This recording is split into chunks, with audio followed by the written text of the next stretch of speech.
नमस्कार स्टूडेंट्स। हम Indian development economic 12th class में 8 चैप्टर तक के वीडियोस अपलोड कर चुके हैं। अब हम आपको प्रोवाइड कर रहे हैं chapter number 9 environment and sustainable development.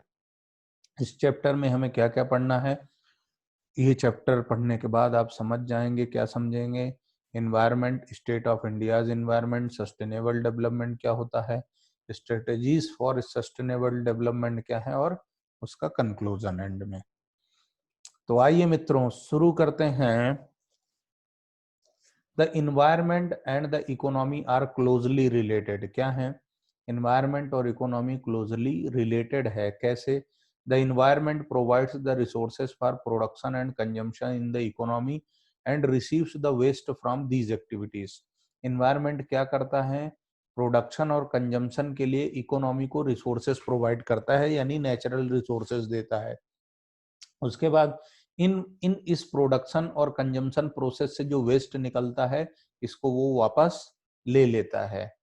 Balance between economic development and environment quality must be maintained. इन दोनों के बीच में, इकोनॉमी और एनवायरनमेंट दोनों के बीच में क्या है? क्वालिटी इन्वायरमेंट की मेंटेन करना आपको जरूरी है। यदि क्वालिटी इन्वायरमेंट की मेंटेन नहीं होगी तो उससे फिर बैलेंस नहीं बनता है। जब बैलेंस नहीं बनता, गर्मी बढ़ती है, सर्दी बढ़ती है, बारिश ज्यादा होती है, मतलब बाढ़, तूफान, अर्थक्वेक, लाइक दैट, ऐसी कोई नेचुरल कैलामिटीज की समस्याएं शुरू हो जाती है। इसलिए दोनों पर बैलेंस मेंटेन होना चाहिए। The word environment has been derived from the French word environner which means surround. Surround यानी आसपास का जो वातावरण है, वो कैसा माहौल है वो। जैसे ये इन्होंने एक डायग्राम बना दिया। चलिए अब आते हैं introduction. The process of economic growth has been invariably accompanied by depletion in the stock of natural resources।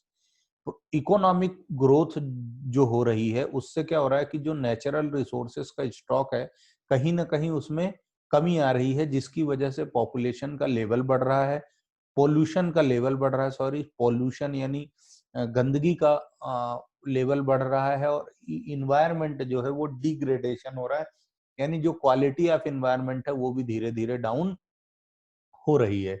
Economic development that India has achieved so far has come at a very heavy price at the cost of environment quality. Bharat में जो economic development हो रहा है, उसमें क्या है कि जो आपकी इन्वायरमेंट क्वालिटी है बहुत ज्यादा डाउन हो रही है, यानी हैवी प्राइजेस, हैवी कॉस्ट हमको इन्वायरमेंट को सेव करने के लिए लग रहा है। ऐसा आप समझिए। क्यों? क्योंकि प्रदूषण आप भी देख रहे हैं, दिन प्रतिदिन प्रदूषण कितना हाई लेवल पर बढ़ता जा रहा है, जिससे कितनी बीमारियां फैल रही हैं, कितना इन्वायरमेंटल अनबैलेंस्ड हो गया है। कहीं बाढ़, कहीं बारिश, कहीं भूकंप, कहीं ज्यादा ठंडी, कहीं ज्यादा गर्मी, ऐसा अनइवन नेचर हो गया है। An era of liberalisation, privatisation and globalisation promises higher economic growth. ये जो आप न्यू इकोनॉमिक पॉलिसी 1991 आई, लिबरलाइजेशन, प्राइवेटाइजेशन और ग्लोबलाइजेशन, यानी ये तीनों एलपीजी बम जो फूटा, इससे इकोनॉमिक ग्रोथ तो हुआ, लेकिन जो इन्वायरमेंट है उस पर एडवर्स इफेक्ट आना शुरू हो गए, यानी इन्वायरमेंट पर, वातावरण पर प्रदूषण का प्रकोप बढ़ने लगा। In order to avoid the adverse consequence of the path of development in the past, unsustainable path of development on our environment, we have to choose a path of sustainable development।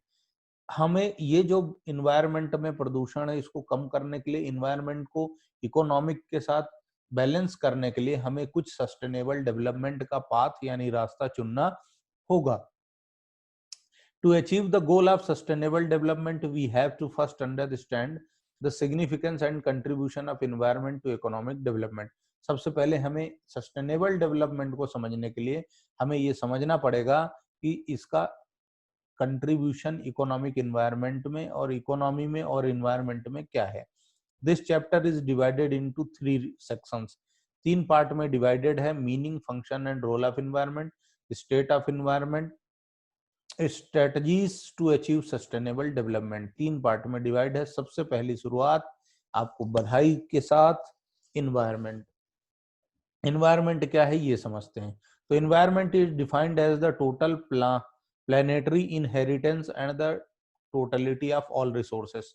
यानी ये planetary, इस plant में यानी इस अर्थ में जो भी चीज हम इनहेरिटेंस है, इनहेरिटेंस यानी ऑलरेडी जो एग्जिस्टेंस है, पुरातन चली आ रही, जो पहले से चली आ रही है, वो जन्मजात है, जो बाय बर्थ है जो चीज, उसको इनहेरिटेंस बोला गया है। और क्वालिटी ऑफ रिसोर्सेस, तो क्वालिटी ऑफ रिसोर्सेस में क्या है, environment include all the biotic and abiotic factors that influence each other. अब बियोटिक मतलब बायोटिक एलिमेंट क्या होते हैं, all the living non living elements found on the earth, जो भी लिविंग या नॉन लिविंग चीजें अपने को धरती पर मिलती हैं, determine the support life in the various region of earth. और ये सपोर्ट सिस्टम का काम करती हैं, वेंटिलेटर का काम एक तरह से करती हैं। उसके बाद बायोटिक का मतलब सिर्फ living found on the earth, जो लिविंग है मतलब पशु पक्षी जानवर, आप और हम इंसान, different species animals and plants living in a geographical area में जो रह रहा है वो। The extract of the resources should not affect the diversity of environment. जो हम डाइवर्सिटी को इफेक्ट नहीं करता है इन्वायरमेंट की, क्या, जो हम नेचुरल रिसोर्सेज का एक्सट्रैक्शन करते हैं। अब हम आते हैं वापस बायोटिक और एबायोटिक समझने के बाद। एबायोटिक मतलब नॉन लिविंग एलिमेंट और बायोटिक मतलब लिविंग एलिमेंट। तो बायोटिक और एबायोटिक, बायोटिक मतलब all living element, bird animal plant forest fishers etcetera, human being. Abiotic non living जैसे air water land rocks sunlight etcetera, पत्थर हवा पानी सारी जमीन सारी चीजें। Study of the inter relationship between these biotic and abiotic component is called study of environment. इन सभी की, बायोटिक और एबायोटिक एलिमेंट की स्टडी ही एनवायरनमेंट की स्टडी कहलाती है। Function of the environment, environment के क्या फंक्शंस हैं, तो इसको समझते हैं अपन।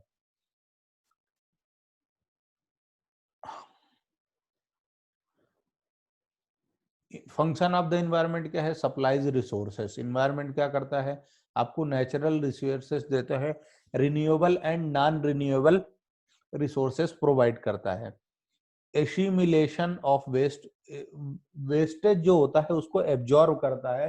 यानी आप देखिए गंदा पानी डाल देते हैं वो सूख जाता है, गंदगी आप कचरा इसमें डाल देते हैं सूख जाता है, धीरे धीरे खाद बन जाता है। मतलब आपको नेचुरल रिसोर्सेस देता है, रिन्यूएबल या नॉन रिन्यूएबल। जैसे सनलाइट रिन्यूएबल रिसोर्स है, इसकी कोई लिमिट नहीं है, अनलिमिटेड अवेलेबल है। पानी अनलिमिटेड है। हाँ ये है कि कहीं खारा है, कहीं मीठा है, कहीं यूजेबल है, कहीं यूजेबल नहीं है, तो आप उसको टेक्निकली उस पर काम करके वर्किंग करके उस पानी को आप यूजेबल बना सकते हैं। कुछ नॉन रिन्यूएबल रिसोर्सेस है जैसे coal, coal after that crude oil, ornaments मतलब यूं कहें ओर्स जो होता है वो, तो वो नॉन रिन्यूएबल है।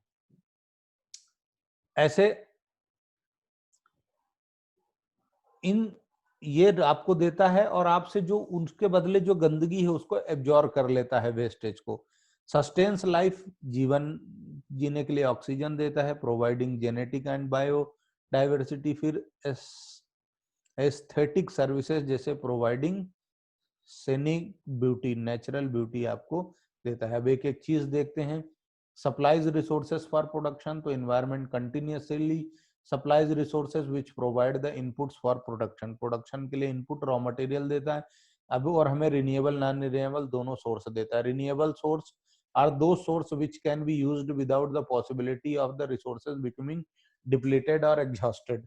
रिन्यूएबल सोर्सेस वो सोर्सेस होते हैं जिनके खत्म होने का कोई चिंता नहीं होता कि एक दिन खत्म हो जाएंगे, ऐसी कोई टेंशन यहाँ पे नहीं होती। Continuous supply of resources remains available, आपके पास कंटिन्यूअस सोर्स आएगा जैसे trees in the forest, fishes in the ocean etcetera. Non renewable जो है वो फोसिल फ्यूल ऑयल एटसेट्रा, जो एक ना एक दिन कभी ना कभी खत्म हो जाएंगे यदि उनका आप एक्सेस इस्तेमाल करते हैं, ज्यादा यूज करते हैं तो। यानी कि इनका कहना है फिर assimilation of waste, environment assimilates waste, यानी ये जो वेस्टेज निकलता है उसको एब्जॉर्ब करके और उसकी खाद वगैरह बना देता है, फर्दर प्रोडक्शन प्रोसेस के काम आता है।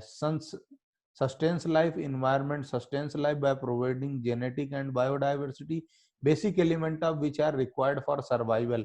जिंदा रहने के लिए एक मुलाकात जरूरी है ऐसा नहीं है, जिंदा रहने के लिए आपको जो पानी, हवा, पानी, मिट्टी ये चाहिए वो प्रोवाइड करता है नेचुरल रिसोर्सेस। महबूबा थोड़ी है नालायक को।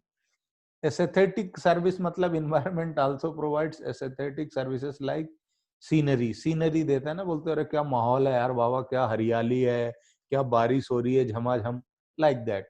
जैसे it helps to enhance quality of life by providing scenic beauty, मतलब सीनरी सुंदरता देता है इन्वायरमेंट अपनी, कैसे, फॉरेस्ट जंगलों से, वाटर बॉडीज से, रेनफॉल से, वाटरफॉल से, डेजर्ट से, रेत मिट्टी, माउंटेन पहाड़ों से, नदी नालों से सुंदरता अपनी बिखेर की छटा बिखेरता है। अब थोड़ा सा हम इधर देख लेते हैं।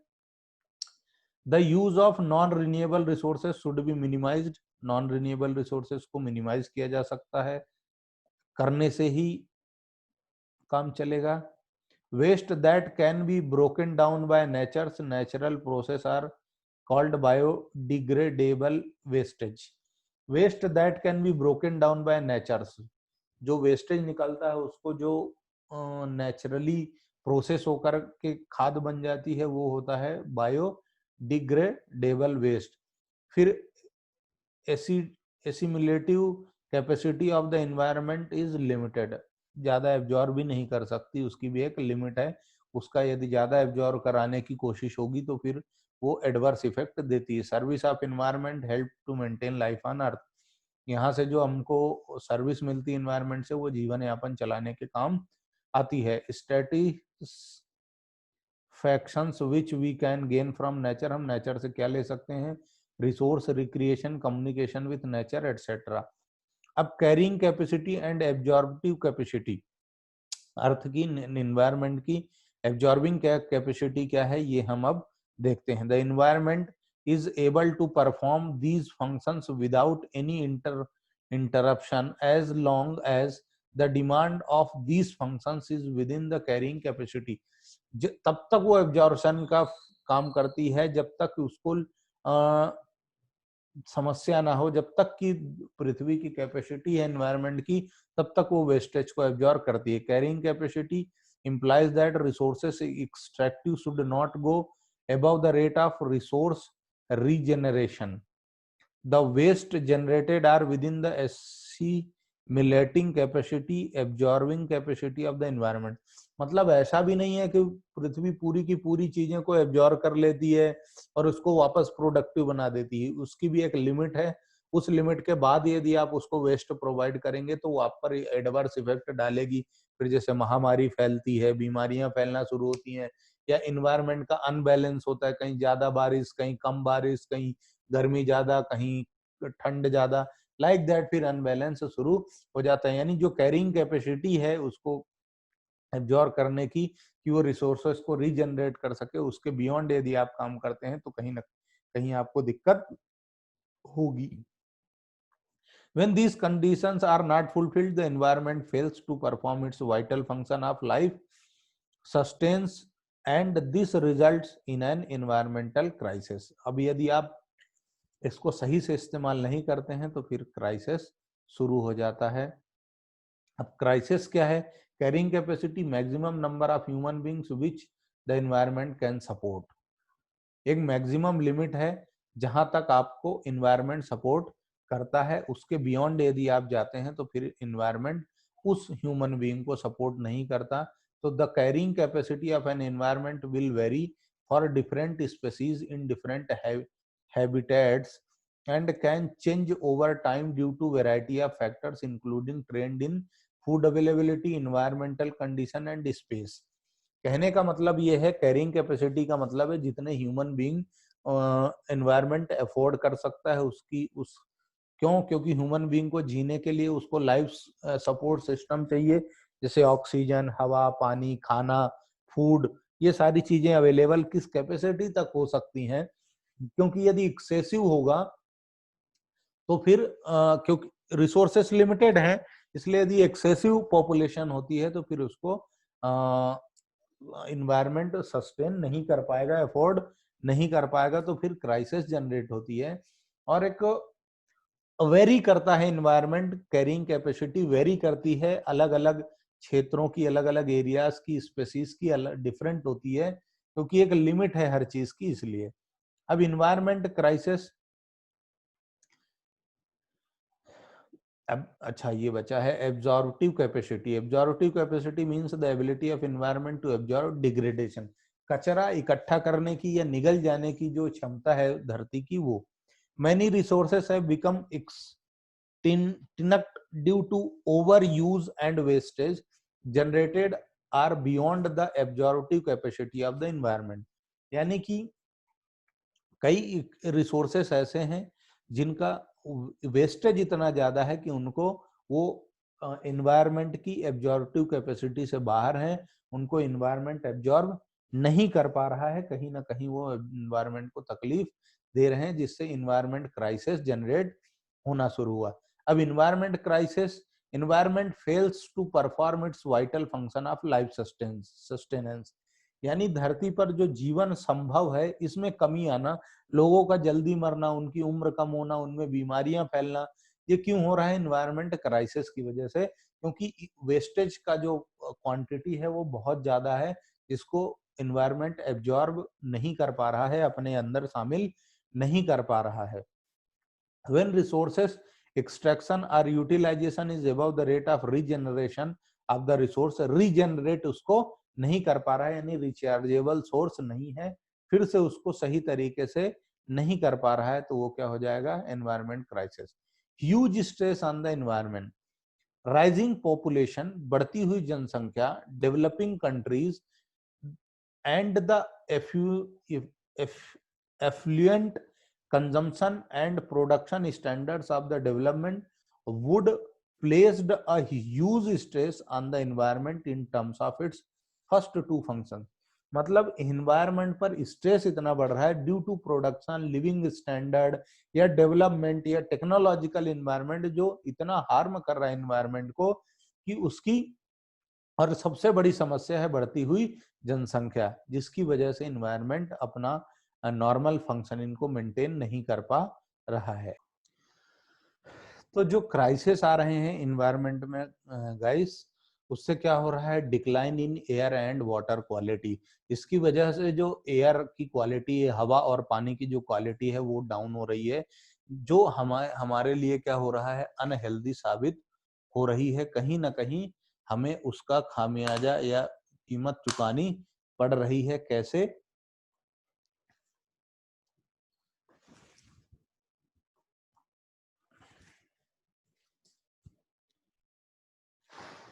देखिए, तो decline in the air quality, the development process has polluted the dried up rivers and other aquifers, making water and economic good। देखो, ये जो डेवलपमेंट की प्रोसेस है, इससे क्या हो रहा है बच्चों? जो पोल्यूशन है वो बढ़ रहा है, और उस पोल्यूशन की बढ़ने की वजह से नदियां सूख गई, नाले सूख गए, और जो हमारा हमारा पानी है वो इकोनॉमिक जो गुड था, उसकी जो कंडीशन अच्छी थी, वो धीरे धीरे गंदी हो रही। इसीलिए हमें किसकी जरूरत पड़ने लगी है?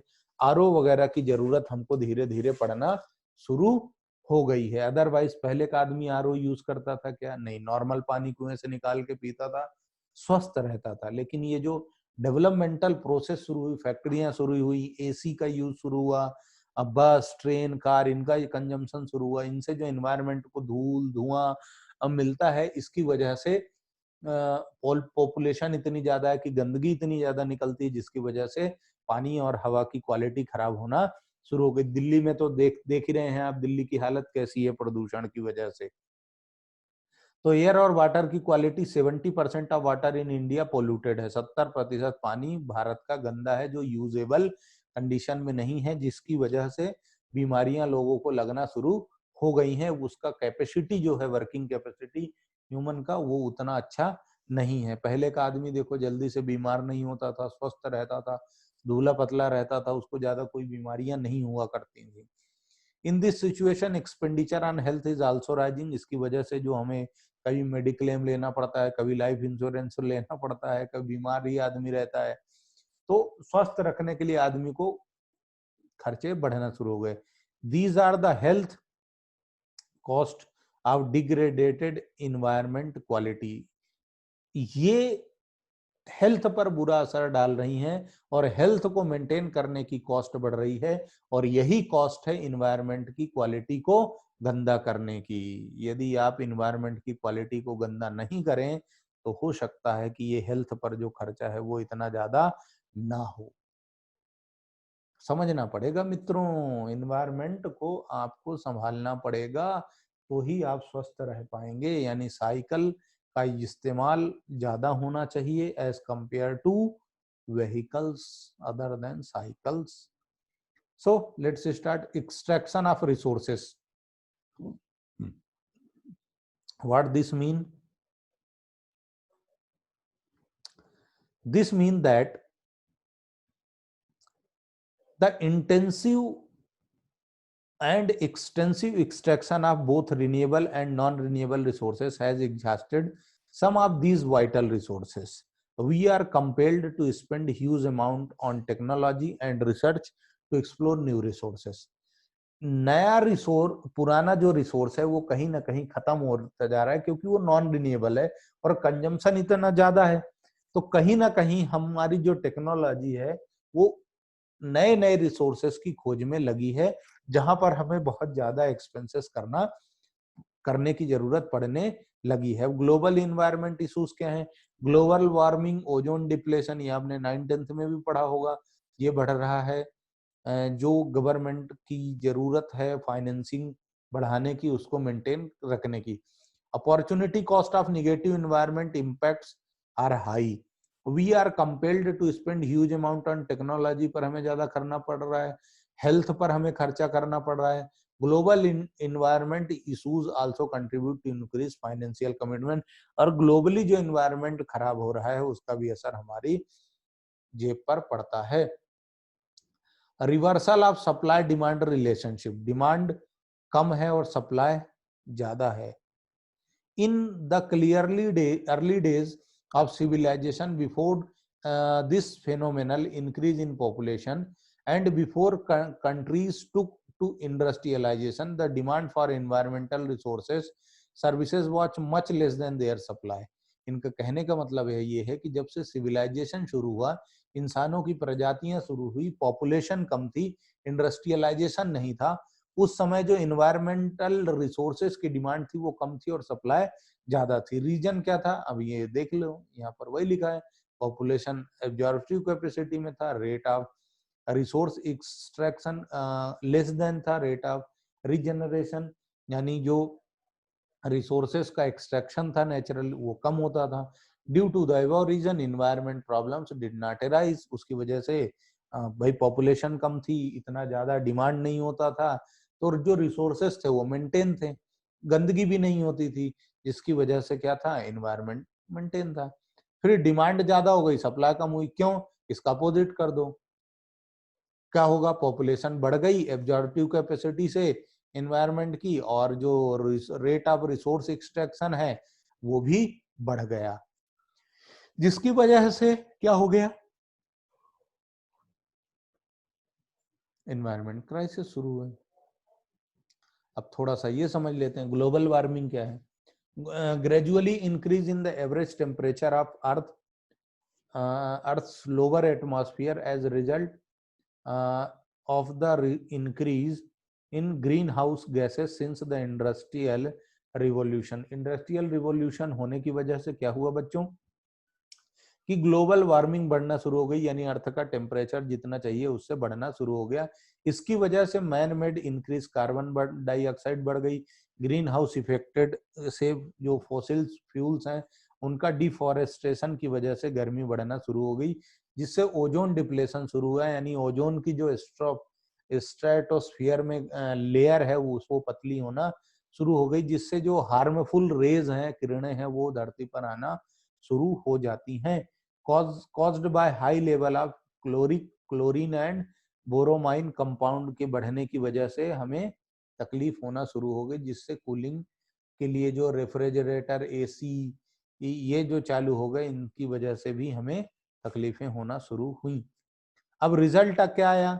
Demand of resources for both production and consumption went beyond हो गया। अब रिवर्सल, अच्छा ये तो अपन पढ़ चुके हैं।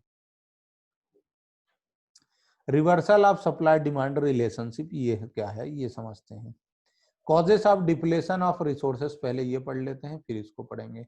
Environment and environment degradation, industrialisation and urbanisation, population growth, technological progress, agricultural development, इनकी वजह से जो डिप्लेशन है रिसोर्सेज का वो शुरू हुआ, रिसोर्सेज की कमी शुरू हो गई। Economic development inflicted various damages to natural, इन जो इकोनॉमिक डेवलपमेंट शुरू हुआ, इंडस्ट्रियलाइजेशन, जिसकी वजह से नेचुरल रिसोर्सेज में कमी आई। इंक्रीजिंग पॉपुलेशन, और बाप रे, रैपिड पॉपुलेशन बढ़ने की वजह से भी हमें समस्या शुरू हुई। अब हम यहाँ समझते हैं reversal. We are now faced with increased demand of environmental resources and services, but their supply is limited due to its overuse and misuse.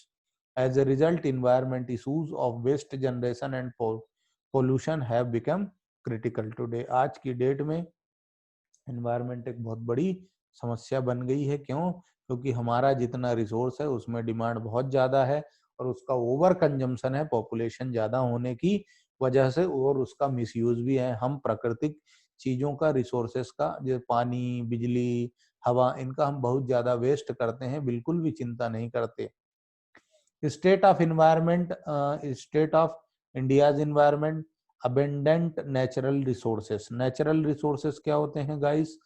India has abundant natural resources in terms of rich quality of soil, hundreds of water tributaries, lush green forest, plenty of minerals deposits, vast stretch of the Indian Ocean, ranges of mountain etc. Natural जो resources हैं, इन resources की quality बनाना, maintain करना। अब जैसे soil में क्या है? Black soil, the black soil of the ocean Deccan प्लेटियो is particularly sustainable for the cultivation of cotton. मतलब काली मिट्टी जो है वो कॉटन टेक्सटाइल इंडस्ट्रीज के लिए है। इंडिगो जेनेटिक प्लांट्स जो हैं वो किसके लिए हैं? Fertile intensive bay of Bengal में है, अरेबियन सी में है, जो cultivated and densely populated regions of the world. फिर जंगल हैं, जंगल भी हमें क्या रिसोर्सेज देते हैं? वाइल्ड लाइफ के लिए, पोल्यूशन और नेचुरल का कंट्रोल करते हैं। यानी जितना ज्यादा जानवर, पेड़ पौधे, ग्रीनरी होगी उतना ज्यादा अच्छा होगा। आयरन और रिजर्व्स क्या हैं? ये भी खत्म होने की कगार पे हैं, नियरली 20% ही बचे हैं। फिर अदर मिनरल डिपॉजिट्स जो हैं, जो धरती से हमें मिलते हैं, गोल्ड, क्रोमेट, डायमंड, लीड, लिग्निटेट, ये सारी चीजें जो हमें मिलती हैं, जिंक, यूरेनियम वगैरह,